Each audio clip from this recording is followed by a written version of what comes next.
ન્યૂઝમાં આપનું સ્વાગત છે। સોમનાથમાં ભગવાન પરશુરામના જન્મોત્સવની ઉજવણી કરાઈ। ભગવાન વિષ્ણુના અવતાર મનાતા ભગવાન પરશુરામની તપોભૂમિ પ્રભાસ તીર્થમાં પરશુરામ જન્મોત્સવની ભક્તિભાવ સાથે ઉજવણી કરાઈ। પૌરાણિક પરશુરામ તપોભૂમિ ખાતે મહાયજ્ઞ, ધ્વજારોહણ, મહાપૂજા અને સમૂહ પ્રસાદ સાથે ભવ્ય શોભાયાત્રા પણ યોજાઈ। સમસ્ત બ્રહ્મ સમાજે તેમના આરાધ્ય દેવ પરશુરામજી પાસે સમગ્ર વિશ્વની સુખ શાંતિ માટે પ્રાર્થના કરી અને બપોર બાદ પરશુરામજીની વિશાળ શોભાયાત્રા શહેરના મુખ્ય માર્ગો પર નીકળી હતી। પ્રભાસ તીર્થમાં ત્રિવેણી સંગમ નજીક પૌરાણિક કાળથી પરશુરામજીનું તપોભૂમિ મંદિર આવેલું છે। અરબ સાગરના કિનારે પણ લીલીછમ વનરાય વચ્ચે પરશુરામજીનું મંદિર આવેલું છે। શાસ્ત્રોમાં કહેવાય છે કે અહીં ભગવાન પરશુરામે તપ કર્યું હતું ત્યારે સમસ્ત બ્રહ્મ સમાજ અને સોમનાથ ટ્રસ્ટના સહયોગથી મહાયજ્ઞ યોજાયો હતો। પરશુરામજીને વિવિધ દ્રવ્યોથી સ્નાન કરાવી તેમની પૂજા કરાઈ હતી। ત્યારબાદ સૌ ભૂદેવોએ પ્રસાદ લીધો હતો। બપોર બાદ વેરાવળ શહેરમાં નૂતન શ્રીરામ મંદિરથી લઈ અને ગાયત્રી ગૌશાળા સુધી ભવ્ય શોભાયાત્રા યોજાઈ હતી, જેમાં વિવિધ વેશભૂષામાં બાળકો, વડીલો અને યુવાનો તથા બહેનો પણ જોડાયા હતા અને જય જય પરશુરામના નાદ સાથે શોભાયાત્રા નીકળી હતી, જેમાં સૌ ભૂદેવોએ ભાગ લીધો હતો। Reporter Devabhai Rathod, secular Gujarat news, Gir Somnath.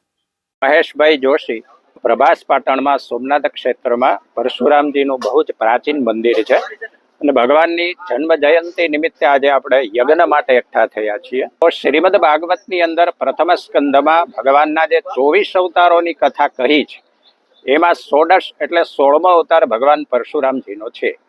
વેદવ્યાસજી વર્ણિત જે કથા છે પ્રમાણે એ સમયમાં પરશુરામજી જે સમયમાં થયા એ સમયમાં ઋષિઓના દમન માટે થઈને રાજાઓએ બહુ જ ઉદ્દંડતા કરેલી અને એ સહસ્રાર્જુન, કાર્તવીર્ય આવા ઘણા બધા અગણિત રાજાઓ છે એના દમન માટે થઈને, એને દંડ દેવા માટે થઈને ભગવાન પરશુરામજી પધાર્યા।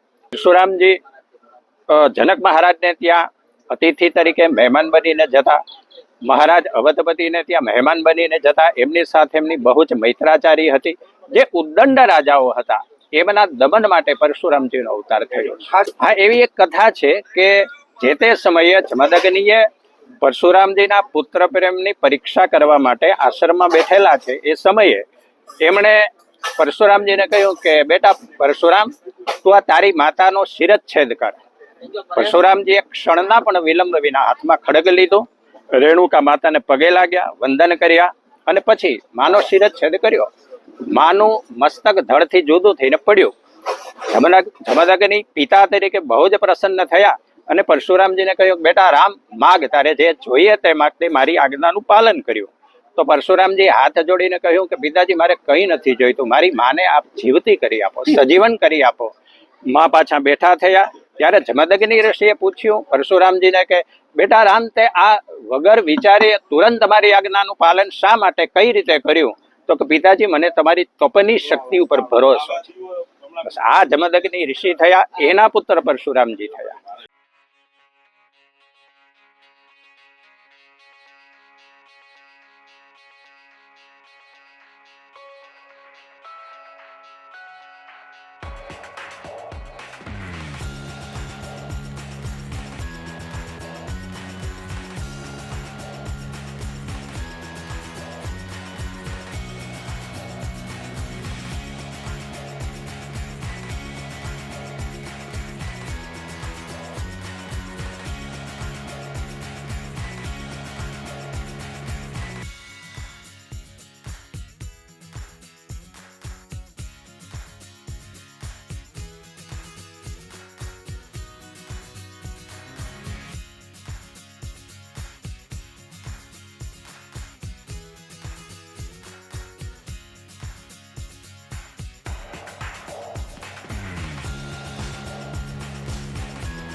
સમાચારોની અવનવી અપડેટ્સ માટે જોતા રહો સેક્યુલર ગુજરાત ન્યૂઝ. સાથે સેક્યુલર ગુજરાત ન્યૂઝ ચેનલને લાઇક, શેર અને સબસ્ક્રાઇબ કરો અને બેલ આઇકોન દબાવીને સમાચારોની ઝડપી માહિતી મેળવો.